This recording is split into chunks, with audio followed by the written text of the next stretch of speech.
Olá, meu nome é CCNegal e seja bem-vindo ao canal CCNegal 5555. Se você é novo aqui, não se preocupa, o canal também é novo, então vamos junto, solta a vinheta e vamos pro vídeo.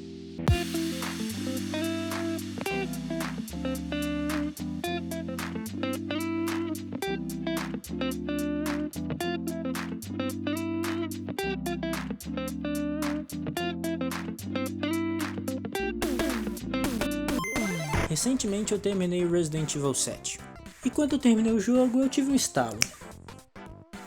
Eu percebi que eu tinha terminado todos os jogos numerados da franquia e um outro spin-off, o que faz de mim oficialmente um gamer, né meu, como você pode ver aqui no meu crachá.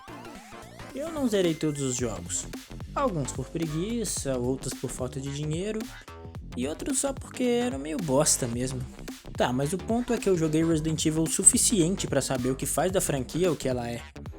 E assim, como diz o título do vídeo, eu consegui perceber qual foi a fonte que essa franquia mais bebeu água. E não foi Sweet Home. Deixa eu já me explicar. Sweet Home tem muito da estética e dos conceitos de Resident Evil. Eu posso até considerá-lo o avô de Resident Evil.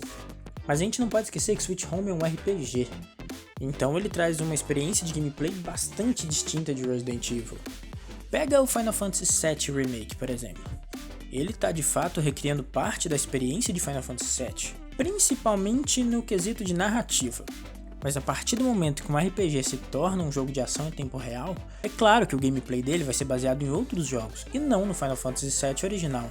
Ele provavelmente bebe muito mais de jogos como Final Fantasy XV e Kingdom Hearts. Nesse caso, Resident Evil herdou a estética e a temática de Sweet Home, mas o seu gameplay foi herdado de um outro joguinho. Ele veio do Goof Troop de Super Nintendo. Alô, é do Asilo Arkham? É que eu tenho uma pessoa mentalmente insana aqui pra vocês. Calma, eu não tô doido. Pelo menos não a respeito desse assunto, né? Vamos então aos pontos de similaridade entre Goof Troop e Resident Evil. Mais especificamente os primeiros jogos, né? Afinal, a gente sabe que essa franquia já deu tiro pra tudo quanto é lado. Os dois jogos seguem de maneira não linear. Você tem um mapa grande que precisa explorar para poder prosseguir. É necessário aquele famoso vai e vem pelo mapa para você descobrir como avançar.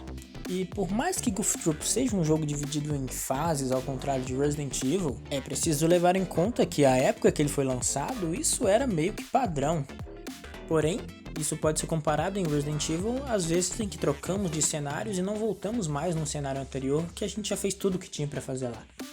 Os dois jogos possuem chaves que você encontra em um local do mapa para ser usado em outro local. E ambos os jogos possuem chaves específicas para certas fechaduras. Tá, e as chaves não são os únicos itens utilizados para você avançar no jogo. Em Resident Evil é muito comum você utilizar itens específicos no local do cenário para abrir uma passagem ou pegar outro item. Em Goof Troop isso também acontece, com uma tábua que você usa para atravessar uma passagem, os ganchos que você faz uma ponte com eles para poder atravessar. O inventário dos jogos é bem limitado e não é possível simplesmente sair carregando tudo que você encontra por aí. Sendo assim, às vezes você precisa deixar um item bom para trás para poder levar com você o item que vai abrir o seu caminho. E se no primeiro Resident Evil tínhamos 6 slots com Chris e 8 com a Jill, em Goof Troop nós tínhamos apenas 2. E se fosse jogar multiplayer ainda por cima era um slot para cada personagem. Mas uma coisa interessante é que no Goof Troop, quando você pega um item e deixa outro para trás, o item deixado continua no cenário, assim como no Resident Evil 0, que só saiu anos depois. Eu sei que no Resident Evil você tem os inimigos principais sendo os zumbis, e em Goof Troop os inimigos principais são piratas. E tá, é difícil fazer um paralelo entre esses dois, mas tem uma coisa em comum neles: a inteligência artificial. Você pode reparar, os dois são programados para simplesmente te seguir quando percebem a sua presença e ainda vão te causar dano justamente se aproximando. Em Resident Evil eles te mordem, em Goof Troop eu sei lá, às vezes o Pateta e o Max são alérgicos a piratas. Sei lá. É claro, os dois jogos possuem puzzles para você avançar no jogo. Puzzles que começam simples e lá pro final ainda são simples, só que um pouco mais bem elaborados.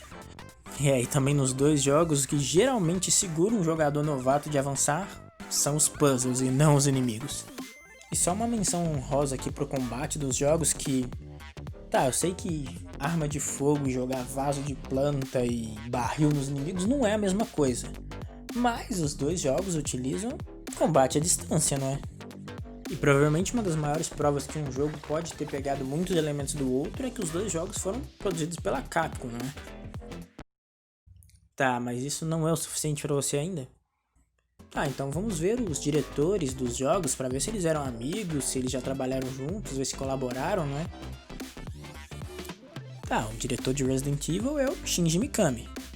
E o de Goof Troop é Shinji Mikami. O cara dirigiu os dois jogos. Por mais que Goof Troop seja um jogo mais infantil, é inegável que a complexidade dele é um pouco alta demais para um jogo baseado num desenho do Pateta. Ainda mais esse desenho específico, que aqui no Brasil era chamado A Turma do Pateta, que era basicamente uma sitcom do Pateta. O jogo mesmo nem aproveita nada disso, a não ser os personagens da série. Eu tenho certeza que o Mikami já tinha um design de jogo no qual ele queria trabalhar, mas a Capcom jogou no colo dele esse joguinho do Pateta. E o Mikami, que não é bobo nem nada, já aproveitou para botar em prática esse design e ir aperfeiçoando suas ideias até que a Capcom lhe desse um projeto mais sério. E sério, se tiver algum modder vendo esse vídeo, por favor, troca os sprites do jogo do Pateta e bota os personagens do Resident Evil, bota zumbi, bota tudo. Me manda, por favor, que eu quero muito jogar esse jogo. Bom, e esse foi o vídeo. Se você gostou, deixa o seu like, compartilha com quem você acha que vai gostar do vídeo, se inscreve no canal e toca o sininho para você ser notificado dos meus próximos vídeos. Qualquer coisa, me segue no Instagram, onde eu posto meus desenhos, coisas de videogame de vez em quando. E é isso. Até a próxima. Can't do that. Jill!